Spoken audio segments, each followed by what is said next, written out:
Lors de la saison de printemps 2025, j'ai regardé peu d'isekai, en tout cas de saison. Oui, je m'y prends vachement très tard. On est déjà en mars 2026, deux au total, The Beginning After the End et l'autre merde là, qui ont tous les deux bénéficié d'un Krisekai rien qu'à eux. Le problème, c'est que les deux puent tellement la merde qu'ils dépassent même pas les 7 minutes de vidéo.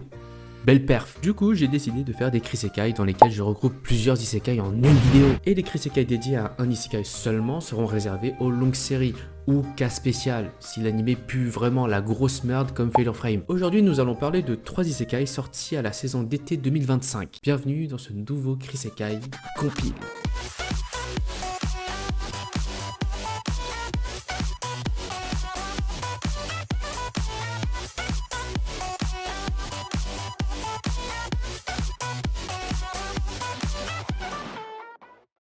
Alors on commence par lequel? Gardons les plus nuls à la fin.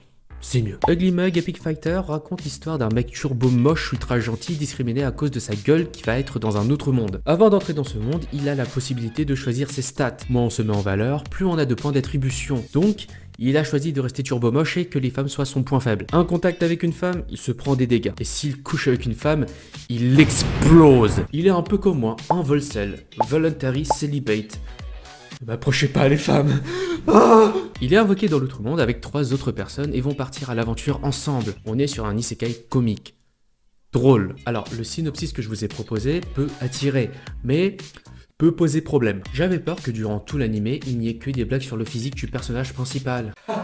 Il est gros, il est moche, regardez-le cette merde. Voilà, comme celui-là. Eh bien, figurez-vous qu'il n'y en a pas tant que ça. Merci beaucoup. Ses compagnons sont totalement ok avec son physique, ce sont seulement les gens en arrière-plan qui réagissent, et lorsqu'ils rencontrent quelqu'un, tous des grossophobes là-bas. La comédie repose sur les personnages, de leur caractère, mais surtout de leurs liens. Le groupe d'aventuriers sont tous des réincarnés, et ils le savent. Mais ce qu'ils ne savent pas, c'est qu'ils ont un certain lien entre eux. Et le centre de leur lien, c'est le personnage principal, le turbo moche. Moi aussi je suis grossophobe. Ils ne le savaient pas, mais il a impacté chacune de leurs vies. Du coup, en entendant leurs histoires, il sait qu'il parle de lui, et il va le cacher, sauf à une personne qui a un pouvoir d'omniscience. Et donc, le fait qu'il ne soit pas le seul à comprendre la situation fait que ça rend le tout assez drôle. Nous avons 2 anges gardiens qui surveillent 2 personnes au cœur pur. Bon, au niveau de l'histoire, c'est pas ouf. Ils veulent juste que l'un de leurs membres du groupe devienne roi. Et ça se fait vraiment petit à petit, et surtout lentement. Non, le truc que j'ai bien aimé était les personnages. De leurs liens bien sûr, mais surtout de leurs interactions. Dans le groupe, nous avons un frère et une sœur. Sauf que le frère ne sait pas que sa sœur est sa sœur, et que sa sœur sait que son frère est son frère, car c'est la personne omnisciente. Quoi? Et de voir ses réactions quand son frère fait des trucs très gênants dignes d'un Chunibyo, je trouve ça marrant. C'est sûrement parce que j'ai moi aussi une sœur et que leurs interactions me rappellent un peu moi et ma sœur, sûrement. Ah, ma sœur,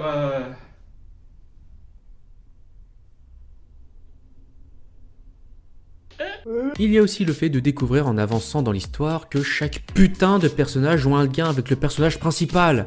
Mais pas seulement, ils ont aussi un lien avec les autres et même avec l'antagoniste. Waouh, le monde est si petit, même dans un autre monde. Alors, niveau animation, c'est bien pour un isekai. Graphiquement, l'anime a sa propre identité, ce qui est très bien, mais bon, c'est pas ouf quoi. Alors que le studio d'animation qui a fait cet animé est White Fox quand même. Re:Zero, vidéo dispo, Steingate, Akemega Kill, c'est eux. Ah, ce n'est qu'un animé de passage pour faire plaisir aux investisseurs, ça, je reconnais. Bon, Ugly Mug Epic Fighter est un isekai que j'ai bien apprécié, mais qui n'est pas un si bon animé. Au suivant. Là maintenant, on passe sur ceux que j'ai pas aimés. Et oui, il y a un isekai sur 3 que j'ai apprécié. The Water Magician raconte l'histoire d'un mec qui veut vivre tranquillement dans un autre monde.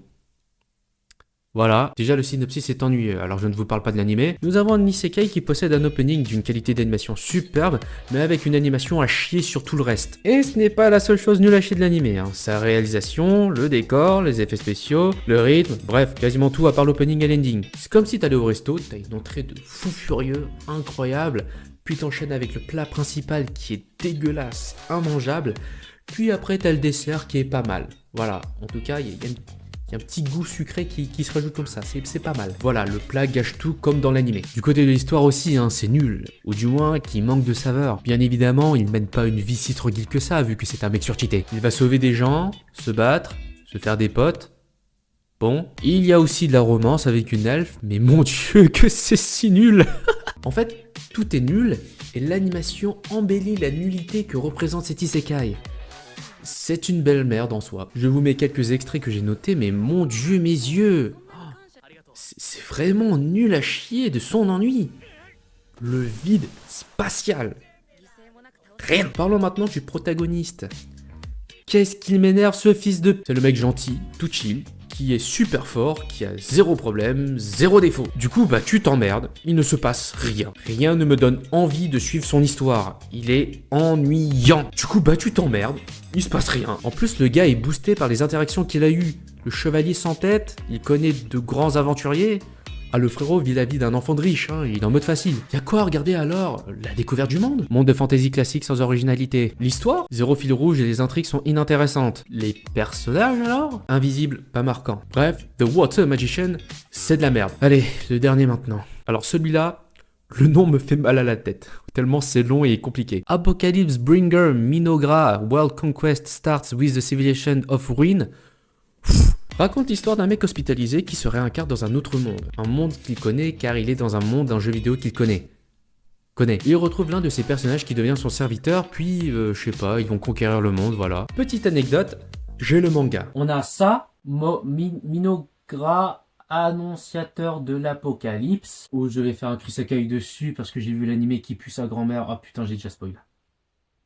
Ah, Je n'ai pas du tout lu, donc bon. Et heureusement. Alors cet isekai est un isekai de merde typique qu'on voit tout le temps. Que ce soit l'animation, l'histoire, etc. Wow, il n'y a plus d'effort. On a un principe à la Overlord, mais en beaucoup plus nul. Mais bien nul. Le personnage principal veut conquérir le monde. Il a un design un peu empereur super dark. Oulala, je suis brosson sale, vu par les gens. Sauf que le gars veut être pacifiste. Il a recours à des trucs dark, démoniaques et tout. Mais en fait, il est gentil. Du coup, la diplomatie se fait soit à la bisounours, soit par la menace pure. Il n'y a pas d'entre-deux, soit t'es gentil, soit t'es méchant. Aucune stratégie, on va droit au but. Aussi, on apprend plus tard que le monde dans lequel ils sont n'est pas seulement un monde d'un jeu qu'ils connaissent, mais ce monde regroupe plusieurs jeux. C'est Smash Bros Leader Price. On ne connaît pas les personnages, donc on s'en fout. On ne nous a même pas présenté les gens en amont, donc la surprise est nulle. Je suis de retour. t'es qui toi? Au niveau des persos, bah... inintéressant et on s'en fout. Le protagoniste premier degré, je ne sais pas à quoi il sert, à part donner des ordres et proposer des trucs. Voilà, c'est son serviteur qui fait tout. Après plus tard, t'as des jumelles qui sont là pour servir. Je sais pas. Puis t'as un monstre avec des énormes seins qui devient la nourrice des jumelles, qui sont encore des enfants à noter. Franchement, y a rien d'intéressant et on s'emmerde. Pourquoi je me fais du mal pour ça? Après, le truc marrant, c'est que t'as des moments en mode ils sont trop dark et trop forts. Sauf que tellement l'animation et la réalisation sont à chier, ça rend ces moments gênants. Ils en font trop, comment les prendre au sérieux, putain? Cet isekai peut être mature, mais ce mature est la vision d'un collégien du terme. Il y a de la violence et du sang, et ils sont trop dark. Oh là là! Moi aussi je vais être dark.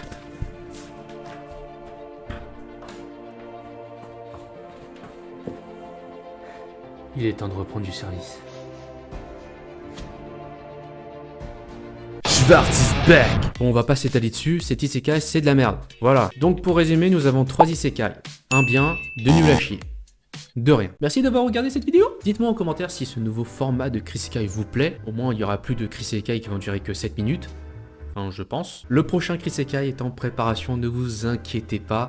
Et celui-là, c'est sûr à 1 milliard de % qui va durer plus longtemps que celui-ci. Hein. Ça, c'est sûr. Soyez au rendez-vous. Hein. Soyez au rendez-vous. Abonnez-vous, likez et partagez comme d'habitude. C'était Macrage. Ciao.